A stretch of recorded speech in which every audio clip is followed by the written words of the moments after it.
Hello, guys. How are you? I hope that you are okay. Welcome to my channel. So, guys, here is the part 3 of chapter number 12, the National Movement Second Phase. So guys, अगर आपने इस chapter का part 1 और part 2 नहीं देखा है तो उसका लिंक है डिस्क्रिप्शन में, वहाँ पे जाकर आप उस लिंक पे क्लिक करके इसका पार्ट 1 देख सकते हो और पार्ट 2 देख सकते हो। अगर आप यहाँ से पार्ट 1 के लिंक पे क्लिक करोगे तो उस वीडियो में भी मैं पार्ट 2 का लिंक डाल दूँगी और पार्ट 2 में पार्ट 3 का लिंक डाल दूँगी, ताकि आपको सर्च या फिर मेरे चैनल पे ना विज़िट करना पड़े। अगर विज़िट करना है तो भी विज़िट भी कर सकते हो और आप आसानी से वहाँ पे लिंक पे क्लिक करके जा सकते हो। तो गाइज़, आज है एक खुशखबरी। तो पहले मैं आपको बताती हूँ एक खुशखबरी। So guys, thanks for 30+ subscribers on my channel. So guys, हमारे 31 सब्सक्राइबर्स हो गए हैं। ये बहुत ही बड़ी बात है और ऐसे ही आप प्यार देते रहना। मैं आपके लिए और ऐसी वीडियोस बनाती रहूँगी और जल्द से जल्द 100 सब्सक्राइबर्स कर देना। पहले 50 फिर 100, और ये भी मेरे लिए बहुत बड़ी बात है। 31 सब्सक्राइबर्स।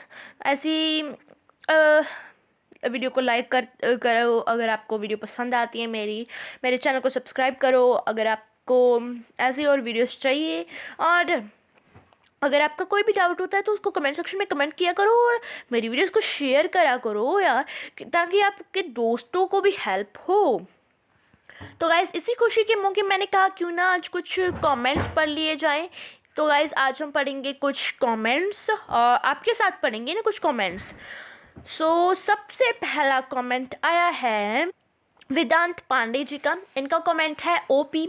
तो मैं इनको धन्यवाद करना चाहूँगी ओपी कहने के लिए, क्योंकि मेरे को तो पता है कि ओपी का मतलब क्या होता है। अगर आपको नहीं पता तो मैं आपके सामने ही करती हूँ ना गूगल, ताकि आपको भी पता चले कि ओपी का मतलब क्या है और मैंने ही धन्यवाद क्यों किया। तो गाइस, मैं आपके सामने यहाँ पे कर रही हूँ ओपी का मीनिंग सर्च, और ओपी का मीनिंग यहाँ पे आ गया है original poster.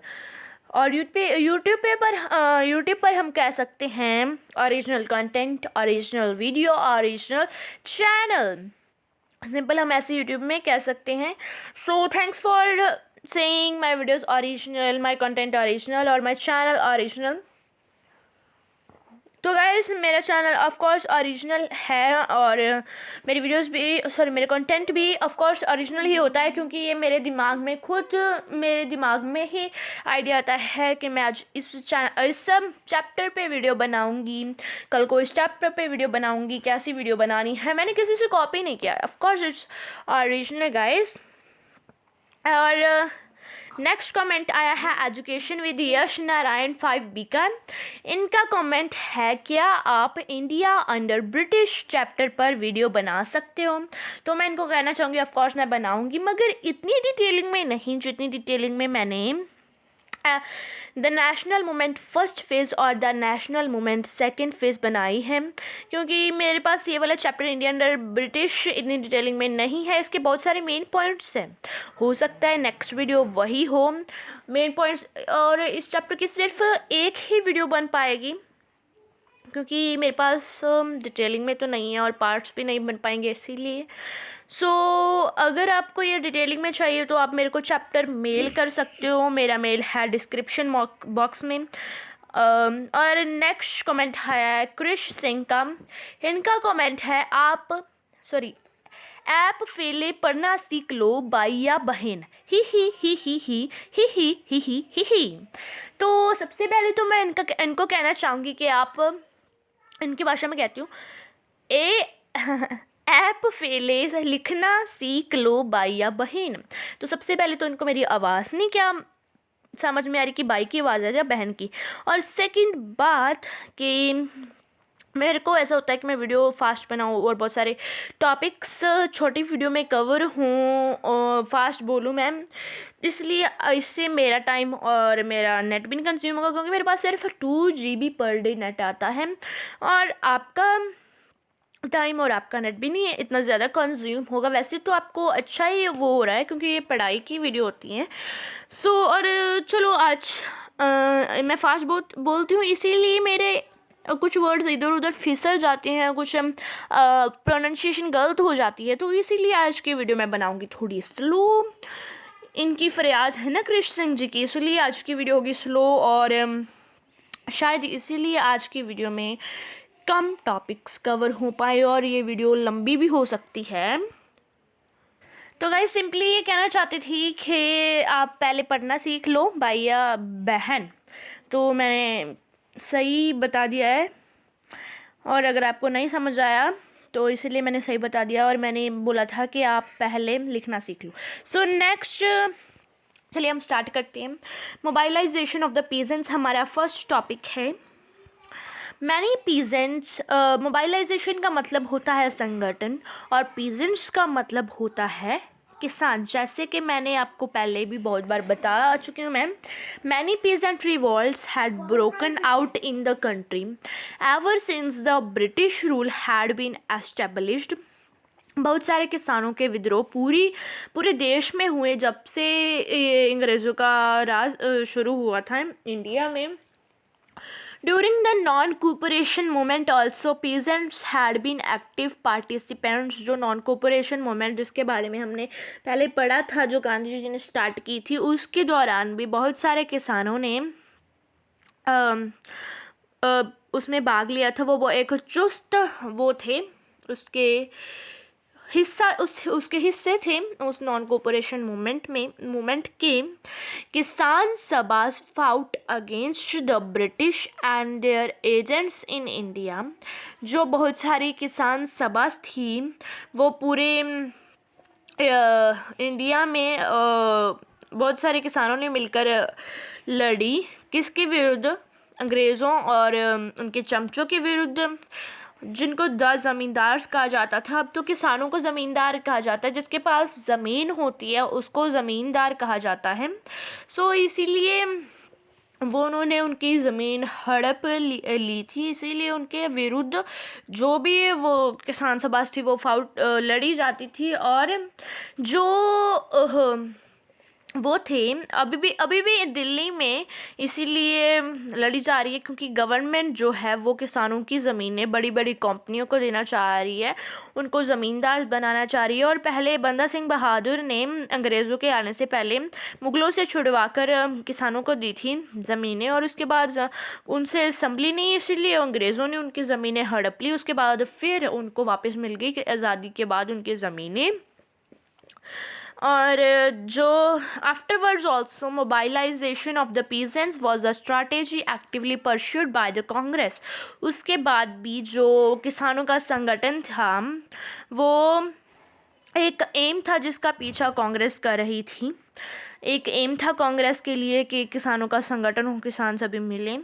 Nationalist leaders worked to solve the problems faced by the peasants. जो नेशनलिस्ट लीडर्स थे उन्होंने काम किया उनको किसानों की प्रॉब्लम्स को सुलझाने के लिए। जो भी किसानों को प्रॉब्लम्स झेलनी पड़ती थी उनको ठीक करने के लिए nationalist leaders worked to solve the problems faced by the peasants. In 1928, Vallabhbhai Patel organized the Bardoli Satyagraha to protest against an increase in the taxes that the peasants had to pay.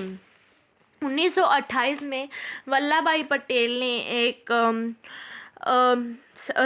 एक वो organise किया जिसका नाम था बरदौली सत्याग्रह। एक सत्याग्रह organise किया। किसके विरुद्ध ऑर्गेनाइज़ किया? जो गवर्नमेंट ने किसानों के टैक्सेस बढ़ा दिए थे, वो पहले ही बहुत ज़्यादा थे, उनको और भी बढ़ा दिया गया था, जो किसान नहीं भर सकते थे उसके विरुद्ध। और कब ऑर्गेनाइज़ किया था, यहाँ से क्वेश्चन आ सकता है, कब ऑर्गेनाइज़ किया था? 1928 में। किसने ऑर्गेनाइज़ किया था? वल्लभ भाई पटेल ने। और क्या ऑर्गेनाइज़ किया था? बरदौली सत्याग्रह। और क्यों ऑर्गेनाइज़ किया था? Because of the increase in the taxes that peasants had to pay. Gandhiji was also very closely associated with the cause of the peasants. जो भी किसानों को सहना पड़ रहा था उसके बहुत ही नज़दीक थे गांधी जी। किसानों की बहुत सारी प्रॉब्लम्स सुलझाने में उनकी हेल्प करते थे और जितनी हो सकती थी उनके उतने वो करते थे। अभी हम पढ़ेंगे जो इस चैप्टर का सेकंड टॉपिक है, इस पार्ट का, इस चैप्टर के इस थर्ड पार्ट का सेकंड टॉपिक है, वो है revolutionary movement the second phase. Revolutionary activities revived after the withdrawal of the non cooperation movement. जो रेवोल्यूशनरी एक्टिविटीज़ थी वो वापस आ गई थी जब नॉन कोऑपरेशन मूवमेंट को वापस ले लिया गया था उसके बाद। इन 1924 the revolutionary leaders formed the Hindustan Republican association HRA। और 1924 में जो रेवोल्यूशनरी लीडर्स थे उन्होंने एक एसोसिएशन बनाई थी जिसका नाम था हिंदुस्तान रिपब्लिकन एसोसिएशन। यहाँ से क्वेश्चन भी आ सकता है कि 1924 में क्या बनाया गया था। इसका आंसर है, या फिर कौन सी एसोसिएशन बनाई गई थी, इसका आंसर है हिंदुस्तान रिपब्लिकन एसोसिएशन। और ये सेकंड क्वेश्चन आ सकता है हिंदुस्तान रिपब्लिकन एसोसिएशन कब बनी थी, इसका आंसर है 1924 में। और HRA की फुल फॉर्म भी आ सकती है जिसका आंसर है हिंदुस्तान रिपब्लिकन एसोसिएशन। तो गाइस मैं आपको साथ साथ ये भी बताती जा रही हूँ कि कौन से कहाँ से कितने क्वेश्चन आ सकते हैं। Its objective was to overthrow the British through an armed revolution। जो ये एसोसिएशन थी उसका ऑब्जेक्टिव था कि एक आर्म्ड रेवोल्यूशन की हेल्प से, मतलब के with the use of weapons, with the use of force, armed means use of weapons and force, इसकी हेल्प से जो अंग्रेज़ है उनको बाहर भगा देना है, इंडिया से बाहर फेंक देना है, मतलब कि बाहर निकालना है, इंडिया को आज़ाद करना है। सिंपल इसका ये एम था, ठीक है। इन 1925 a group of revolutionaries stopped a train at Kakori in Uttar Pradesh and took away some government money। और 1925 में एक रेवोल्यूशनरीज के ग्रुप ने एक ट्रेन को रोका काकोरी उत्तर प्रदेश में और वहाँ से कुछ गवर्नमेंट के मनी को लूट लिया। वैसे उन्होंने अपने पैसों को वापस लिया है क्योंकि गवर्नमेंट लोगों को लूट रही थी, इसलिए लोगों ने गवर्नमेंट को लूट कर अच्छा काम किया क्योंकि उन्होंने अपने पैसे ही वापस लिए। और this money was to be use for revolutionary activities.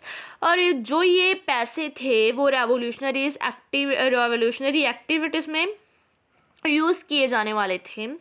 Similar such incidents continued through out this period. और बहुत सारे ऐसे इंसिडेंट्स ये इस पीरियड के दौरान हुए।